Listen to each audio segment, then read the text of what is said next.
Subscribe Indian News Analysis channel and press the bell icon for the latest defense updates. आईने हिंदी के एक नए episode में आपका स्वागत है, जहां आपके लिए लेकर के आते हैं इंडियन डिफेंस की टॉप 4 अपडेट्स को। और आज के अपनी अपडेट की शुरुआत करने वाले हैं एक ब्रेकिंग न्यूज़ से, जो कि मिनिस्ट्री ऑफ डिफेंस को लेकर के आ रही है। मीडिया रिपोर्ट्स में ये बताया जा रहा है कि भारत के रक्षा मंत्रालय के द्वारा ऑलमोस्ट अब जो राफेल एम है इनको सेलेक्ट कर लिया गया है और बहुत जल्दी कैबिनेट कमेटी ऑन सिक्योरिटी की मीटिंग, जिसकी अध्यक्षता प्रधानमंत्री श्री नरेंद्र मोदी जी करेंगे, वहां पर 26 की संख्या में जो राफेल एम है इनकी खरीद को मंजूरी मिलने वाली है। यानी 99% चांसेस अब राफेल एम के कंफर्म हो चुके हैं। हालांकि बोइंग अभी इस चीज़ को मानने से इनकार कर रही है। बोइंग का कहना है कि अभी जो पूरा इवैल्यूएशन प्रोसेस है वो कंप्लीट हुआ है, लेकिन अभी भी भारतीय नौसेना ने किसी को सेलेक्ट नहीं किया है। दरअसल मेन जो डिफरेंस आया है राफेल एम और बोइंग के बीच में वो ये है कि बोइंग का जो प्रस्ताव है वो भले ही कितना भी अट्रैक्टिव हो, लेकिन जब बात प्लेटफॉर्म की आती है तो वहाँ पर अभी फिलहाल ऑल अमेरिकन वेपन सिस्टम्स हैं और जो इंडिजिनस वेपन सिस्टम्स हैं इनके ऑप्शन काफ़ी लिमिटेड हैं। और भारतीय नौसेना ये चाहती है कि जो भी एयरक्राफ्ट उनके द्वारा लिए जाएं वो इंडियन एयरफोर्स के राफेल से कम्युनैलिटी को शेयर करें, और ऐसे राफेल एम के चांसेस काफ़ी ज़्यादा बढ़ चुके हैं। रिपोर्ट्स तो यहाँ तक क्लेम कर रही हैं कि भारतीय नौसेना ने ऑलरेडी जो कार्रवाई है इनकी शुरुआत भी कर दी है।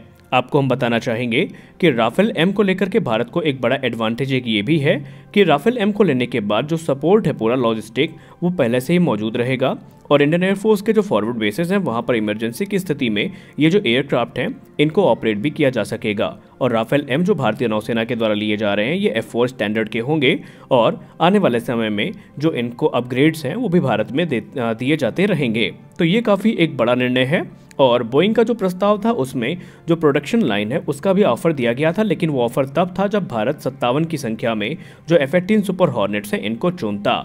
यानी बोइंग के जो अभी ऑफर्स हैं उसमें भी कई शर्तें हैं, लेकिन अब उनके जो चांसेस हैं वो लगातार कम हो रहे हैं, और हम ये कह सकते हैं कि राफेल एम ने जो बाजी है वो मार ली है। हमारी अगली बड़ी अपडेट आ रही है parliamentary standing committee of defence से। दरअसल parliamentary standing committee of defence के द्वारा ये कहा गया है कि बेसिकली जो भारत में डिफेंस प्रोक्योरमेंट है इनको फास्ट ट्रैक होने की अब ज़रूरत है, और जो एडिशनल फाइटर जेट्स हैं भारतीय वायुसेना के लिए ये भी जल्द से जल्द समय में लिए जाएं, ताकि भारतीय वायुसेना के जो कैपेबिलिटी गैप्स हैं इनको फिल किया जाए। यही उनका ये भी कहना है कि जो 3rd एयरक्राफ्ट कैरियर है भारत का, उस पर भी जो डिसीजन है वो बहुत जल्द लेने की ज़रूरत है। आपको हम बताना चाहेंगे रिपोर्ट्स में तो ये भी कहा जा रहा है कि तेजस एयरक्राफ्ट के जो एडिशनल ऑर्डर हैं इनको भी कंसीडर किया जा रहा है, और सरकार को ये भी सलाह दी गई है कि भारतीय वायुसेना में जो समय है उसको ना बर्बाद करने के लिए जो state of the art 5th generation fighter aircraft programme है या जो फाइटर जेट्स हैं इनको भी खरीदने के बारे में गवर्नमेंट को सोचना चाहिए, या 5th जन फाइटर्स को कंसिडर करना चाहिए मौजूदा सिनेरियो को देखते हुए, ताकि भारतीय वायुसेना अपनी जो कंफर्टेबल पोजीशन है उसको लूज ना कर सके और बीतते समय के साथ खुद को तैयार भी कर सके। तो यहाँ पर कुछ बड़े निर्णय हैं जिनको लेने की बात कही गई है, लेकिन अभी भी हम आपको बताना चाहेंगे कि भारतीय नौसेना या भारतीय वायुसेना दोनों चरणबद्ध तरीके से आगे बढ़ रही हैं। भारतीय वायुसेना फिलहाल तो तेजस मार्क 1A को लेकर के प्रतिबद्ध है, और जो MRFA है उस पर जो प्रोग्रेस है वो आगे बढ़ रही है, और माना जा रहा है कि अगले वर्ष के मध्य तक जो रिक्वेस्ट फॉर प्रपोजल है वो इशू भी कर दिया जाएगा। और कुछ रिपोर्ट्स तो ये भी दावा करती हैं कि भारतीय वायुसेना अलग अलग फेजेस में जो फाइटर जेट्स हैं इनको खरीदने के बारे में विचार कर रही है, और कुछ रिपोर्ट में जो राफेल के एडिशनल ऑर्डर हैं इनके बारे में भी कहा गया है।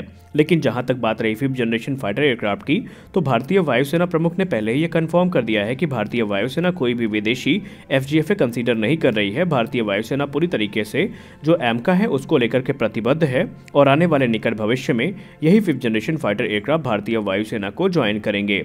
आपको हम बताना चाहेंगे कि तमाम डिफेंस एनालिस्ट हैं जिन्होंने ये कहा है कि चीन के बढ़ते थ्रेट को देखते हुए भारत को अपनी ज़रूरतों को ध्यान में रखते हुए जो एडिशनल 5th जन फाइटर्स हैं उनको कंसिडर करना चाहिए, लेकिन भारतीय वायुसेना ने AMCA को लेकर के जो प्रतिबद्धता है वो अभी भी बनाई रखी है।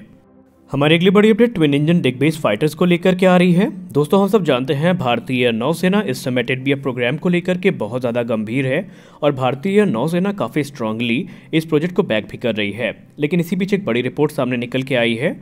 शुरुआती दौर पे ये माना जा रहा था कि जो ट्विन इंजन डिग बेस फाइटर है इसमें जो साइड स्टिक कॉन्फ़िगरेशन है उसका इस्तेमाल किया जाएगा, यानी इसमें जो कंट्रोल स्टिक है वो साइड में होने की उम्मीद थी। लेकिन अब रिपोर्ट्स में ये बताया जा रहा है कि भारतीय नौसेना का जो 5th जनरेशन माइनस एयरक्राफ्ट है जिसको हम ट्विन इंजन डिग बेस फाइटर के नाम से जानेंगे, उसमें centre mounted mounted control stick होगी।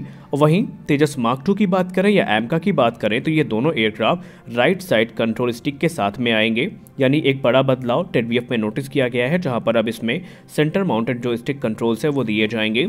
आपको हम बताना चाहेंगे तेजस मार्क 1 और मार्क 1A दोनों में सेंटर माउंटेड कंट्रोल स्टिक्स होंगी जो कि एयरक्राफ्ट को कंट्रोल करने का काम करेंगी, और यही सिस्टम अब आपको ट्विन इंजन डिग बेस फाइटर में देखने को मिलेगा। जबकि भारत का जो एमका है और तेजस मार्क 2 है ये साइड स्टिक कंट्रोल्स के साथ में आएंगे। ट्विन इंजन डिग बेस फाइटर के 2 वेरिएंट बनाए जाएंगे भारतीय नौसेना के लिए। पहला एस्टोबार कॉन्फ़िगरेशन का होगा और दूसरा कैटोबार कॉन्फ़िगरेशन का होगा, क्योंकि हमने आपको अलग अलग डिफेंस न्यूज़ के वीडियो में पहले भी बताया है कि भारतीय नौसेना 3 कैरियर बैटल ग्रुप्स के प्रोग्राम को लेकर के आगे बढ़ रही है। भारतीय नौसेना का प्रोग्राम ये है कि 3 एक्टिव एयरक्राफ्ट कैरियर उनके पास होने वाले हैं, जिसमें से एक आईएनएस विक्रांत होगा, एक विक्रांत क्लास की सिस्टर शिप होगी और तीसरा होगा आईएनएस वैशाल जो कि एक सुपर कैरियर होगा और ये 65,000 टन वजनी होगा। और गौर करने वाली बात एक ये है कि जो सुपर कैरियर होगा वो कैटोबार कॉन्फ़िगरेशन में आएगा, यानी उसमें कैटapult लॉन्च सिस्टम इस्तेमाल किया जाएगा और इसके लिए बाकायदा टेडबीएफ के जो कैटोबार कॉन्फ़िगरेशन में एयरक्राफ्ट है वो विकसित भी किए जा रहे हैं। तो ये जो एयरक्राफ्ट हैं ये अलग अलग कॉन्फ़िगरेशन में हमें देखने को मिलेंगे और इसके बारे में ऑलरेडी हमने आपको अलग अलग वीडियोस में बताया हुआ है। इनिशियली 45 एयरक्राफ्ट खरीदे जाएंगे, लेकिन ये संख्या आगे बढ़ के 100 के आसपास पहुंचेगी और भारतीय नौसेना ज़रूरत के हिसाब से इनके ऑर्डर को बढ़ाती भी रहेगी।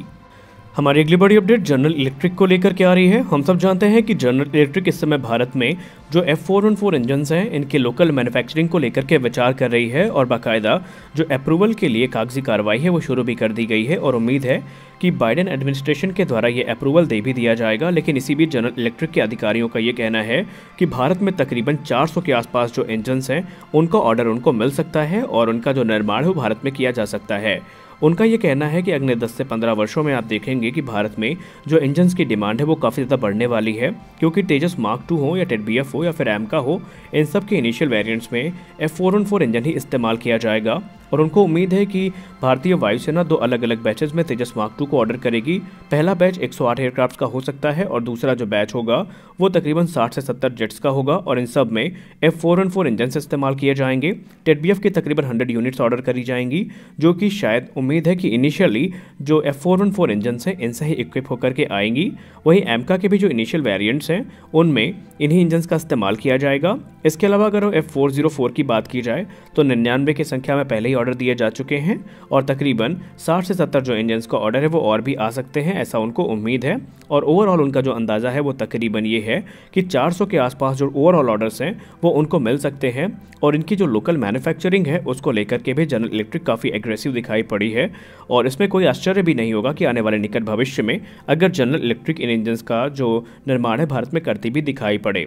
लेकिन सबसे बड़ी बात यहाँ पर यह है कि जनरल इलेक्ट्रिक ने कहा है कि वो 100% टीओटी के साथ इनका निर्माण करेंगे, लेकिन इंटेलेक्चुअल प्रॉपर्टी राइट्स को लेकर के अभी भी जनरल इलेक्ट्रिक के द्वारा स्पष्ट तौर पे कुछ भी कहा नहीं गया है।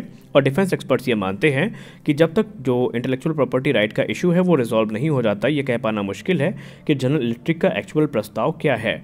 तो आज के इस वीडियो में बस इतना ही। हम आशा करते हैं वीडियो आपको अच्छा लगा होगा। वीडियो अच्छा लगा तो वीडियो को लाइक करिए, नए हैं तो चैनल को सब्सक्राइब करिए। मिलते हैं अगले वीडियो में। जय हिंद।